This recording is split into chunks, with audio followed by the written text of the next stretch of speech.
Hi, my name is Renee. I am a working archaeologist with a master's degree in archaeology and an RPA, which is Registered Professional Archaeologist. Welcome to the first episode of the Archaeology podcast. This first episode will be about my commentary and reaction to Black Panther 2, Wakanda Forever. In this podcast, I will be going directly through the movie, so I will be skipping parts and stopping where it seems archaeologically significant. I did study in the Maya area during my undergraduate work, but that does not make me an expert, and I apologize in advance for any names of people, real or mythological, that I get wrong, and for any words that I say incorrectly. I am trying, but it's hard. So I thank you for your patience. I hope you enjoy. And let's get started. When I watched this movie for the first time, I was engulfed. I loved it for what it was, an action-adventure movie that made me cry and got me really excited. But my mind never turned off archaeologist mode. All of the symbolism and the stories they were telling, using the naming conventions, the costuming, and the set decoration, it all stood out to me and forced me to think they must have done this on purpose. Whether or not they were fully aware that the visuals and the backstories were either pulled directly or even indirectly from multiple mythological and historic sources during the movie making process, it did come up a lot. It wouldn't have much to do with the original comic book run either, because that made Namor seem much more like a villainous Aquaman than a god from Mesoamerica. And obviously, I can't answer all my questions, but I can point out the symbolic instances that I did notice. This is one archaeologist's view of Black Panther 2, Wakanda Forever.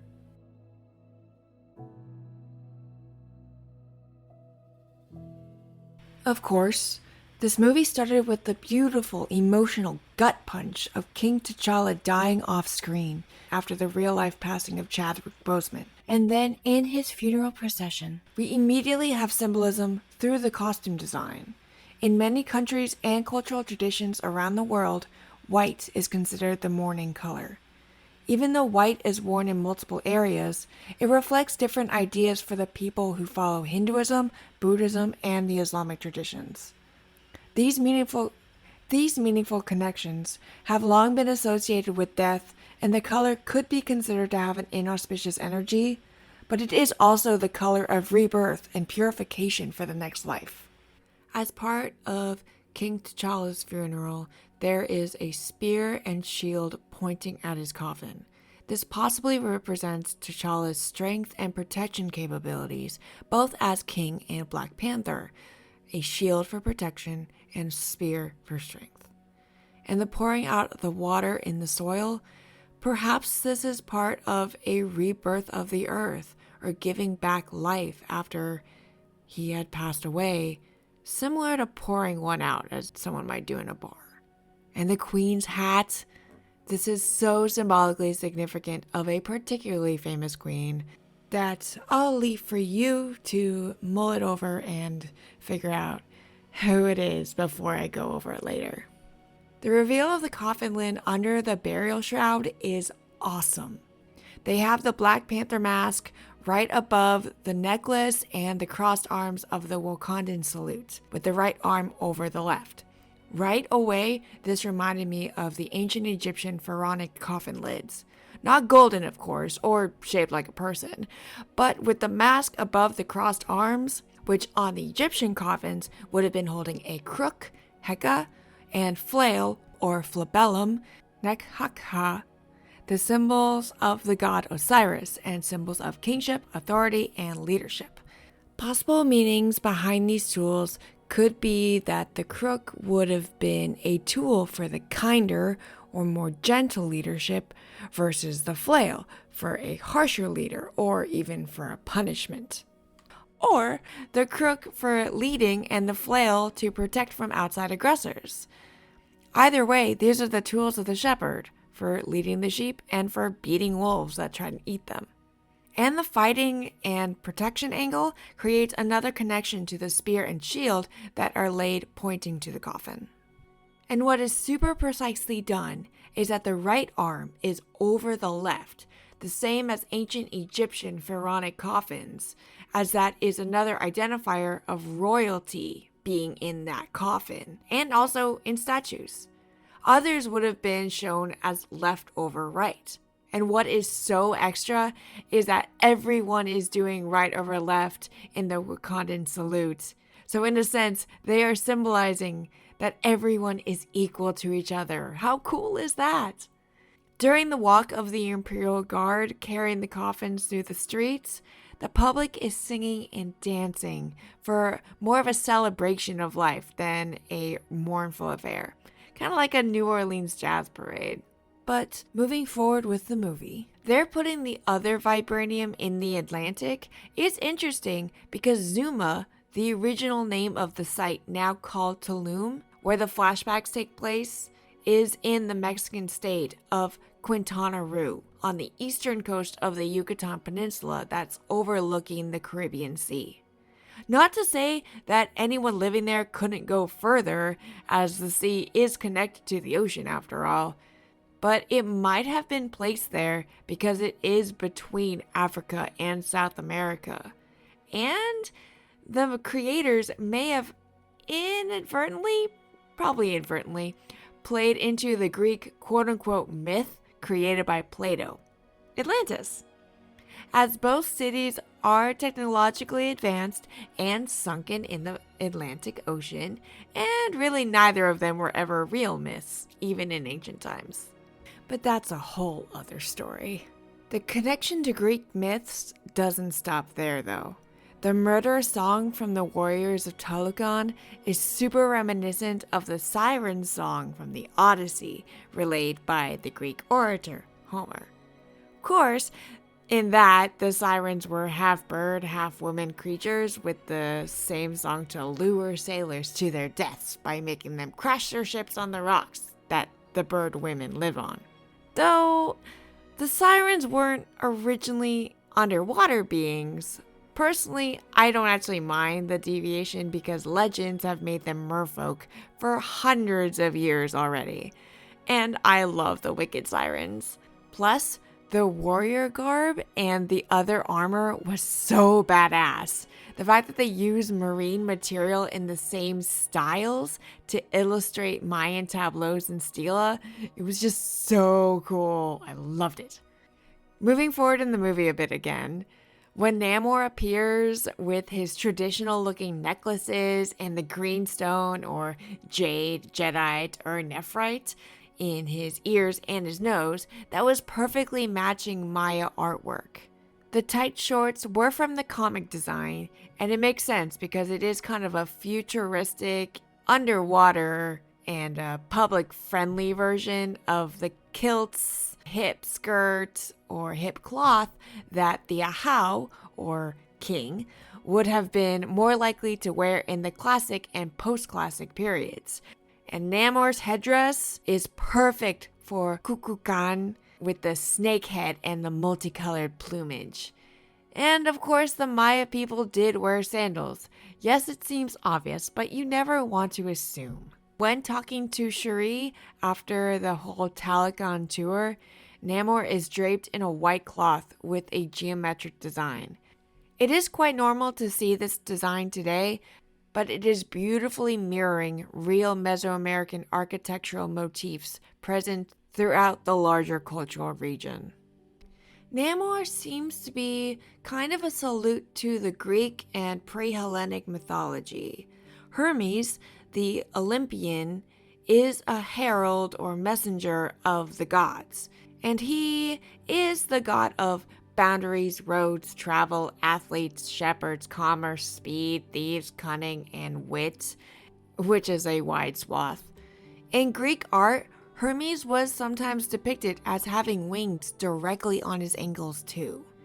There were other ancient representations of the winged sandals called Timoria or Pedalia in Greek, which were made especially for him by Hephaestus, who was the god of smithing. They were said to be made of palm and myrtle branches and to be beautiful and golden. Though in some versions of his story, neither the sandals nor his ankles had wings, and it was more of a metaphor for his gift for speed. So it really depends on the place, time, and who is telling the story as to what qualities that Hermes will actually get, and probably what traits Namor will have. His pointed ears are also very reminiscent of elves and furry folk, and his general nature echoes the characteristics of the pre-Hellenic god Pan, who derived from, or even could have been, the original Mycenaean iteration of Hermes, but with a greater connection to the wilderness.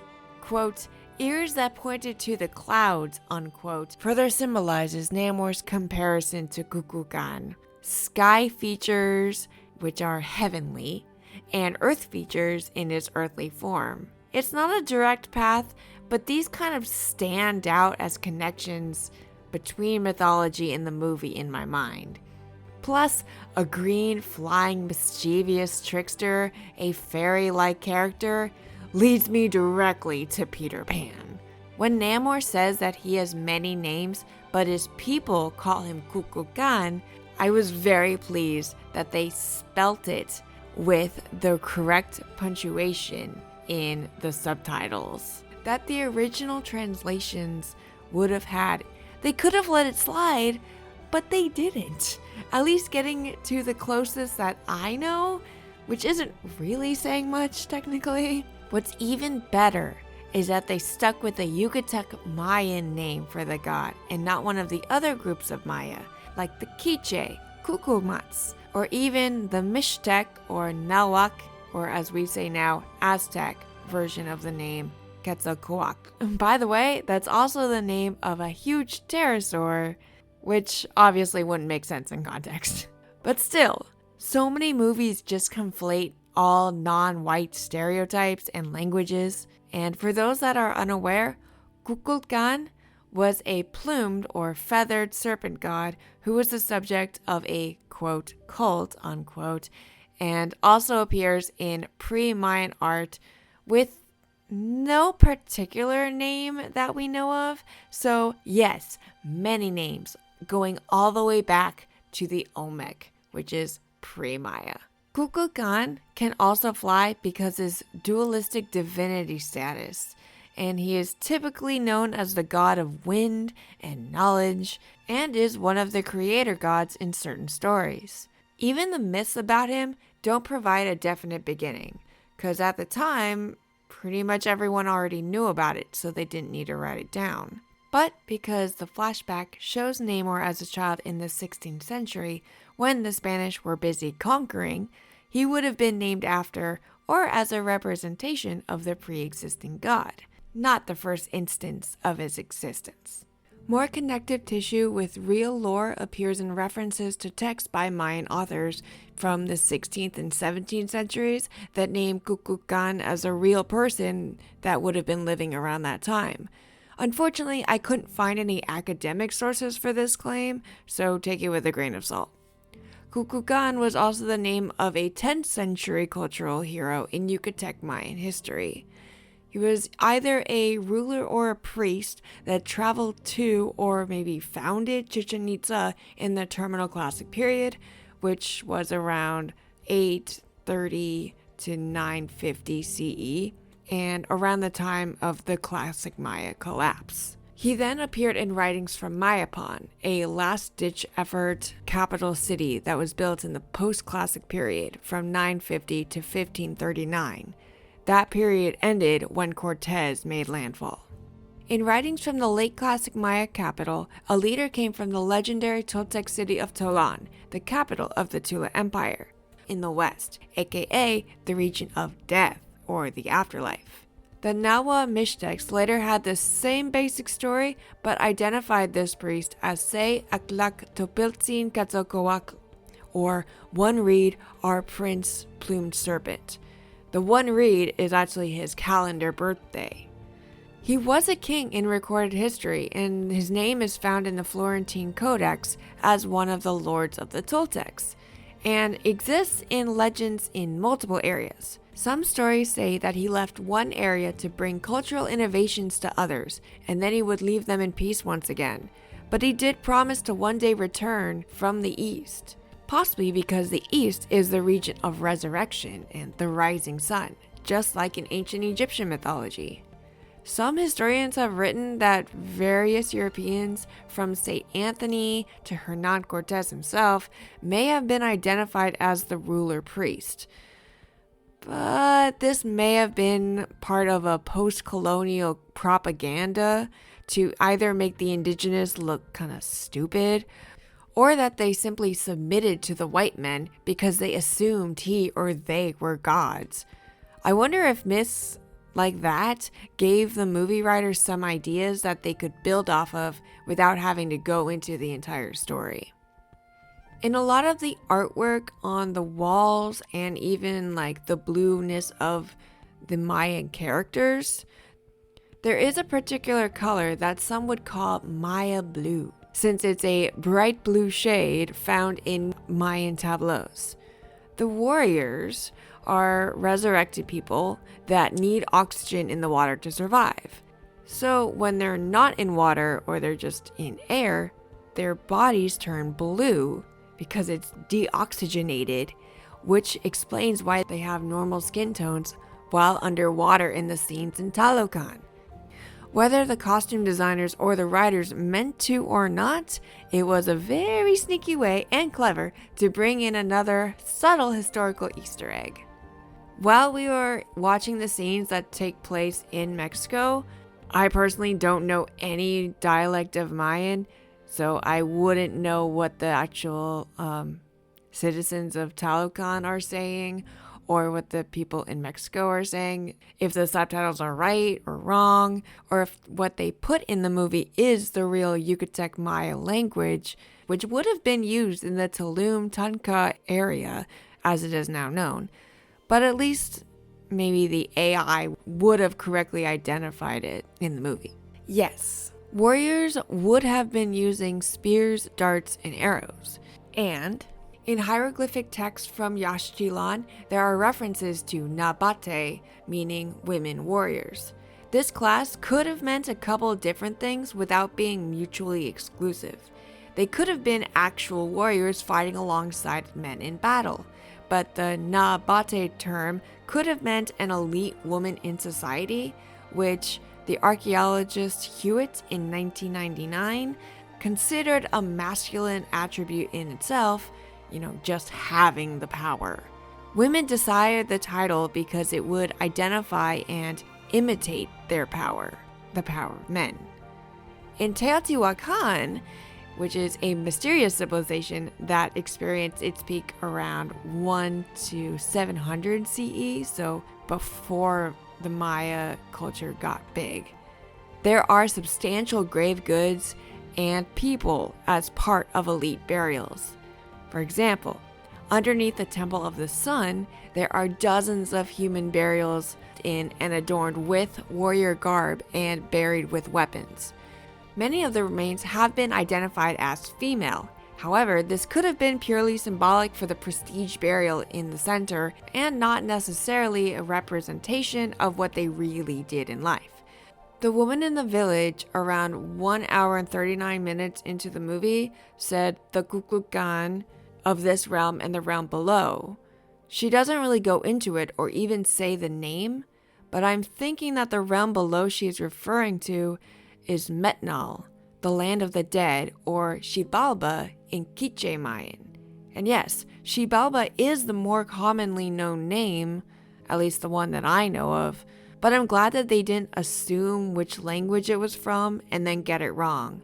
Though Kukulkan is the god of the sky and winds, his duality nature means that he can travel in and out of the underworld at relative ease in the myths, and there are a lot more myths about that too.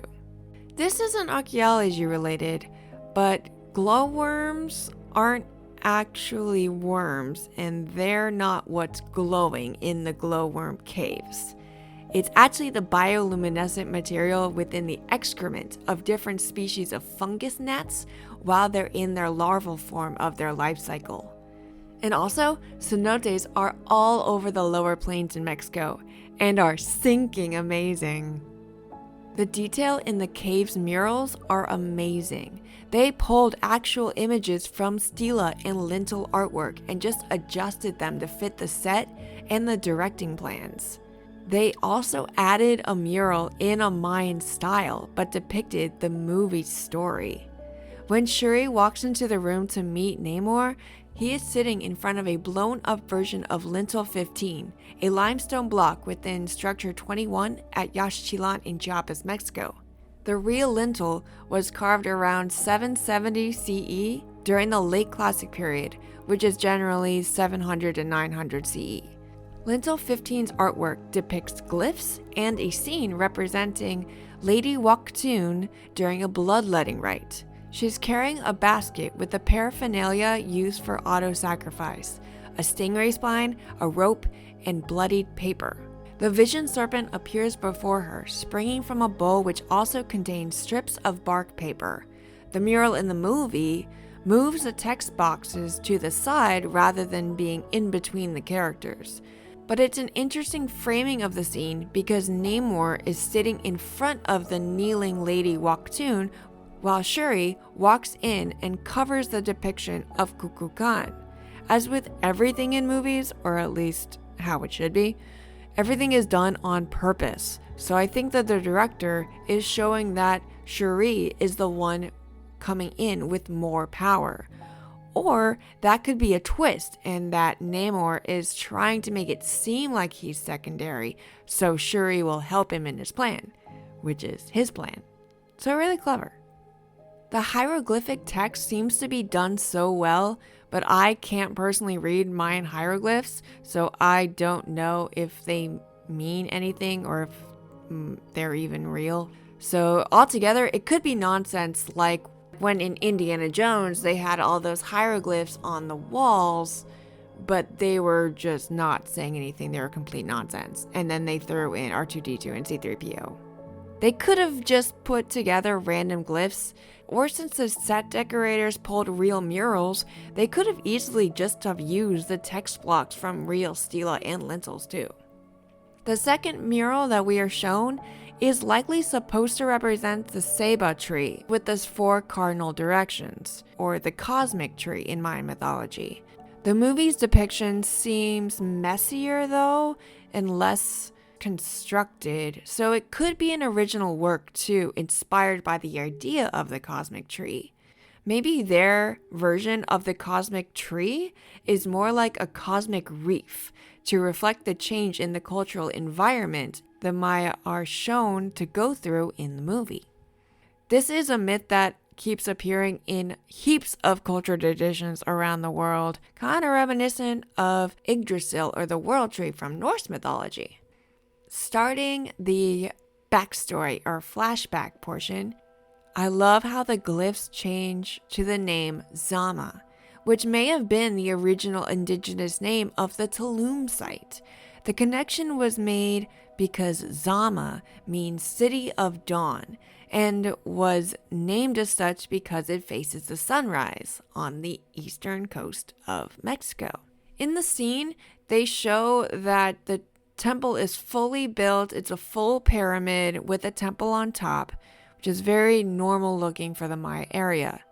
However, if you look at the real modern day area pictures, you can see a temple on a small pyramid on a bluff overlooking the sea.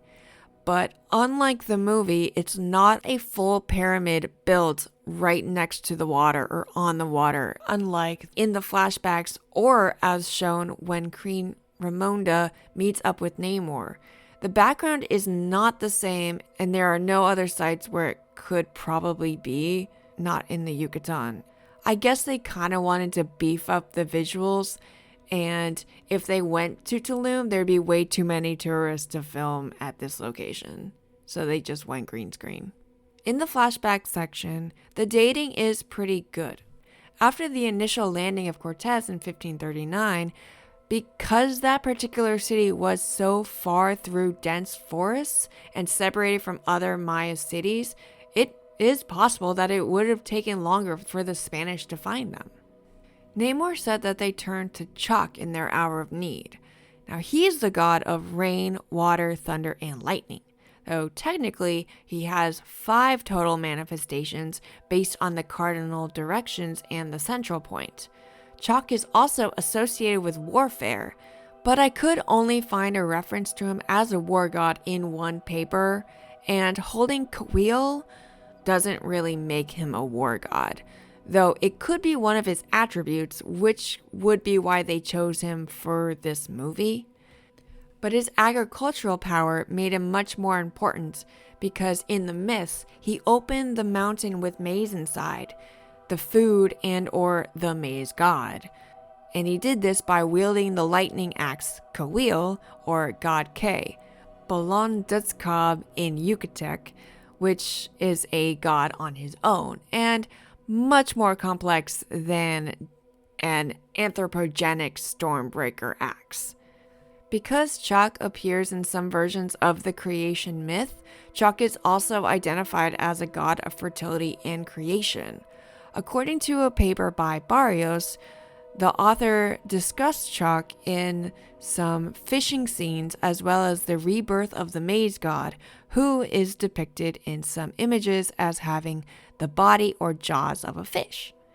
This depiction in itself is symbolic of rebirth and obviously as a fish is part of aquatic spaces and thus follows into Chak's domain and connects more to the Talokan residents in the movie. Of course, Namor did not have the same origin in the comic because he was originally based in Atlantis and his name was said to mean avenging sun while also being Roman spelt backwards. After Troy fell in the Iliad, the Aeneid started the avenging part of it with the founding of Rome. In the movie, the Catholic priest called it a child without love, or El Niño Sin Amor, and Sin Amor, and then you just like squish it together. It's like without love, Sin Amor, Sin Amor, Si Namor. So it's like, yes, Namor, I don't know. Catholic priests wouldn't see him being the god Hermes or Mercury, but for a learned Catholic Latin priest, I guess I thought that they would make more of a connection to the old pagan gods, but I guess it does make sense for them to make the leap to him being the devil before calling him a false god. Continuing to move forward in the movie, there are a lot of different depictions of Chak in his name glyphs, from simple to extremely elaborate, and the glyph that Namor points to could be one of them. It does have the back circle on the right side, the unhappy face with an earplug, and the maze part of the glyph on top of his head, which shows his connection to the maze god. I'm not saying that it's real or it's fake, but I'm just saying that if they did make it up, they did a really good job. Having the shaman jump into a cave mouth filled with water is also a very smart choice, since 1, cenotes, which are natural pits filled with groundwater or ocean water, are common features in the Yucatan Peninsula that I mentioned earlier, and 2, cave mouths are known to be the entrances to the underworld and are already connected to a rain god. The blue rock that you're seeing a lot is a super hard volcanic rock that is found inland to the west, in the direction of the underworld. These rock types are found in Mexico because there have been many volcanoes in the Trans-Mexico Volcanic Belt in the Neogene Volcanic Arc. It's also where the obsidian, or more broadly, volcanic glass, came from. In terms of story, this blue rock, or the lack of oxygen in the skin, could be the explanation as to why the warriors are blue outside the water, but personally, I do kind of like the lack of oxygen in the skin without the water a little bit more just because it's all sciencey. When talking about Namor as king, it was very cool that they did use the word Ahau, which means king. With the extra detail of the gold and green stone that's on the pyramid that the underwater sun comes out of in the movie, the pyramid is painted red, which is how the Maya painted their monuments, roads, and platforms after covering them with a hard plaster lime. Talokan in the movie, aka Talokan, is described as a paradise by the Mexica as the place of Tlaloc. Those who died by drowning, being hit by lightning, or from a disease associated with the rain were taken there in their afterlife. All of these are associated with the rain deity Tlaloc, who is the same goddess Chuck. Tlaloc is the Mexica version. On the tour, you can see the kids playing underwater version of the ball game, which is a real traditional game and also a kingly ceremony that was played in courts found in archaeological sites throughout Mesoamerica and even up to Arizona. It's probably easier to play underwater though, since you're hitting a solid rubber ball with just the hips through those giant stone hoops. There is a huge, just purely ceremonial version up in Chichen Itza where king ceremonies would take place. And this was probably the inspiration behind the ball game scene in the movie Road to El Dorado. Probably wouldn't have actually played there. During the tour, everyone is shown to have normal skin tones and is wearing the underwater version of traditional clothing. And whenever they pass by the king, the Ahau, they're doing the hand gesture or salute. The salute first looked like a clam to me, but when I was doing more research, it is a real painted gesture in Mayan art. Though we don't really know what the gesture means, because most gestures haven't been interpreted. Manuel Herman Learzu, who is a Mixtec Codex scholar, talks in general terms about the open two-handed sign being a ceremonial greeting. But the only detailed study of this subject that I'm aware of is by Nancy Troche, and that is to one particular Mixtec Codex, the Columbino Becker, in which it appears to be a reciprocal gesture. When they're showing the bracelet that Namor gives to Shuri, the bracelet fibers are supposedly made with an underwater plant fiber. Though it looks like aloe, it's not. It's the same order, but a different family. Aloe-like plants were and still are commonly used for fiber in the Maya area. While cotton was also used, it was mainly for elites because it took a lot of time and effort to pick out the seeds. After Namor attacks Wakanda and they're going through the Queen's funeral, the profile on Queen Ramonda's casket is extremely reminiscent of the bust of Nefertiti. An influential queen near the end of Egypt's 18th dynasty, she acted as regent while King Tutankhaten, after his name change, Tutankhamun, or as we all know him, King Tut, was too young to lead. The only difference really was the shape of the top of the crown, which in Queen Ramonda's profile, it was flaring out instead of being a straight cylindrical cap crown on the bust of Nefertiti. And again, jumping more ahead in the movie, at 2 hours and 24 minutes, Namor is painting part of a mural, already depicting a Mayan man fighting a dark-colored jaguar with golden jewelry. This is obviously reflexive of the characters in the fight that we just saw, and it was good camera framing and directing, so they never showed that wall before he was done painting it. The name of the Black Panther character came from the Black Panther Party, and while I don't know very much about the party itself, I do know of its momentous impact on the civil rights movement. I couldn't wrap up this commentary without first talking about the Black Panther name and how it connects to Mayan mythology. Getting into the weeds, Panthera is a genus that includes some of the largest living members of the cat family. 5 of the living species that it includes are the jaguar, lion, leopard, and snow leopard. A black panther is the melanistic version of the leopard, Panthera pardus, and the jaguar, Panthera onca. The jaguar is only found in the Americas, while the leopard is found in Africa. So it is kind of interesting that they decided to name it the Black Panther, but I guess because of the Black Panther movement and because it sounds cooler, they might not have wanted to use the black leopard, even though Wakanda is in Africa. Jaguars are huge deals in Central America. They were hunted for their furs and showed up in statues, thrones, and ritual ceremonies.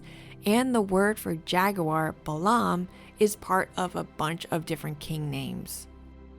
Finishing up this commentary of Wakanda Forever, I just love the movie, how much effort that they put into it to get the art right, to get the costumes looking as accurate as possible, especially adjusting them to work for an underwater civilization. If they did a lot of research into the Maya and the Mayan culture, I am so impressed, and I would love to hear from anybody that has ideas about what they did or what they could have done, because they could always do more.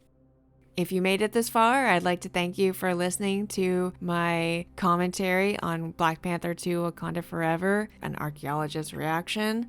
A full written version of this commentary with citations and a lot of photos is linked in the description. Feel free to rate and review this podcast episode, as it is the only one so far. I will be making more of these, so please get the word out.